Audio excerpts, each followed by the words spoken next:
Day in my life at home town இது part 2. So இன்னைக்கு என்ன அப்படின்னு பார்த்தீங்கன்னா, ஊருக்கு வந்துட்டேங்க. ஸோ வந்ததுக்கப்புறம் தான் இன்னைக்கு ஆட்டமே ஆரம்பிச்சது. அண்ட் அதுக்கு முன்னாடி இப்போ தான் நம்ம சேனலை ஃபஸ்ட் டைம் பார்க்குறீங்க அப்படின்னா சப்ஸ்கிரைப் பண்ணிக்கோங்க. அண்ட் இதே மாதிரி இன்னும் மோர் இன்ஃபர்மேஷன்ஸ் அண்ட் லைஃப் ஸ்டைல் வீடியோஸ்க்கு நம்ம இன்ஸ்டா பேஜை மறக்காமல் ஃபாலோ பண்ணிக்கோங்க மக்களே. ஸோ அம்மா வந்துட்டு பார்த்தீங்கன்னா ப்ரான் எடுத்து கொடுத்து சமைக்க சொல்லிட்டாங்க. சரி, ஓகே, அதுக்கு மேரினேட் பண்ணி வச்சிடலான்னு மசாலா போட்டு நானும் மேரினேட் பண்ணி வச்சுட்டு, அண்ட் காலையிலே வந்து நான் வெளியில் கிளம்புற வேலை இருந்ததுனால வீட்டையும் வந்து க்ளீன் பண்ண ஸ்டார்ட் பண்ணிட்டேன். பிகாஸ் நம்ம லேட்டா வந்தாலும் பிரச்சனை கிடையாது. ஆனா ஈவினிங் வீட்டுக்கு வரும்போது வீடு கிளீனா இருந்துச்சுன்னா ஒரு பெருமூச்சு வரும்ல. அப்பாடா! அப்படின்னு அந்த ரிலாக்சேஷனுக்காக தான் இன்னைக்கு நான் காலையிலேயே வந்து இதெல்லாம் பண்ண ஸ்டார்ட் பண்ணிட்டேன்.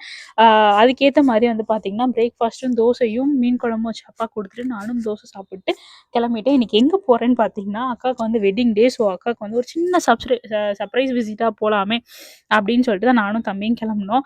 ஆக்சுவலி வந்த வேலை ஒரு வேலை. பட் அது முடியல அப்படிங்கிறனால அக்கா வீட்டுக்கு கிளம்பிட்டோம் 2 பேரும். ஆன் த வேலயே அவளுக்கு ஒரு கேக் வாங்கிட்டு குன்றக்குடி வரைக்கும் போயிருந்தோம். இவ்வளோ தூரம் வந்துட்டோம், நம்ம ஐயனை காணாமல் போனால் எவ்வாறு அப்படின்னு சொல்லிட்டு ஐயன்ட்ட போய் ஒரு அட்டண்டன்ஸை போட்டுட்டு வீட்டுக்கு வந்து தட்டமுடல அக்கா சமைச்சு வச்சிருந்தா. எப்பயுமே அக்கா வீட்டுக்கு வந்தால் அக்காவும் மாமாவும் செம்ம ஜாலியாக இருக்குங்க எனக்கு. அண்ட் என்னோட லைஃப் வந்து இன்னைக்கு இப்படி தான் போச்சு. உண்மைக்குமே வந்து செம்ம என்ஜாயாக போச்சுங்க.